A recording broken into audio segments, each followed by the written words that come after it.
आज की वीडियो में हम बात करेंगे एक बहुत महत्वपूर्ण विषय की, जिसको लेकर बहुत सारी भ्रांतियां लोगों को है। वो ये है कि जादूगर के अमल को सल्व करना, जादूगर के अमल को सल्व करना ये तंत्र विद्या की सबसे ऊंची अवस्था है। ऐसा व्यक्ति कौन इसको कर सकता है जिसके ऊपर साक्षात ईश्वर का हाथ हो, यानी इसने कोई गलत काम न किया हो और बिल्कुल सारे काम ईश्वरीय नियमों से चलता हो। इसलिए दरगाहों मज़ारों के जो वली होते हैं उनके जरिए ये काम होता है, यानी जो ऐसे सज्जदा नसीन या आमिल होते हैं जो ईश्वर की प्राप्ति की साधना कर रहे हैं, वही इस काम को कर सकते हैं। और ऐसे हिंदू धर्म में भी है कि जो लोग एकदम ईश्वरीय रास्ते पे हैं, ईश्वर प्राप्ति के रास्ते में साधना कर रहे हैं, उनके तंत्र साधना करने का उद्देश्य कोई धंधा करना नहीं है, वही इस काम को कर सकते हैं। अमल सल्व करने के लिए, यानी विद्या का भक्षण करने के लिए हिंदू धर्म में भगवान शिव का जो रुद्र रूप की जो है विशेष कृपा होनी चाहिए, यानी उनकी साधना आपकी कंप्लीट होनी चाहिए।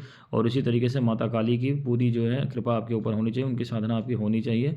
दोनों की अगर साधना कर रखी है, शिव और काली की, शिव की किसी रुद्र रूप की और माता काली की, तो ये काम आप कर सकते हैं। दोनों जो है ईश्वरीय आदेश से इन लोगों की आज्ञा लेनी पड़ेगी। उसमें समझाने पर 2-3 बार अगर कोई तांत्रिक नहीं मानता है तो उसकी विद्या को भक्षण कर लिया जाता है, उसके अमल को सल्व कर लेते हैं, फिर वो ज़िंदगी भर कुछ करने लायक नहीं रह जाता। इसी तरीके से इस्लामिक में दुआ सैफ़ी का अमल प्रमुख है। जो उसका आमिल है दुआ सैफ़ी का, वो इस काम को कर सकता है। उसके अलावा भी कुछ आमाल हैं जिसके ज़रिए ये काम किया जा सकता है, लेकिन हर हाल में ईश्वर की इच्छा इसमें आवश्यक है।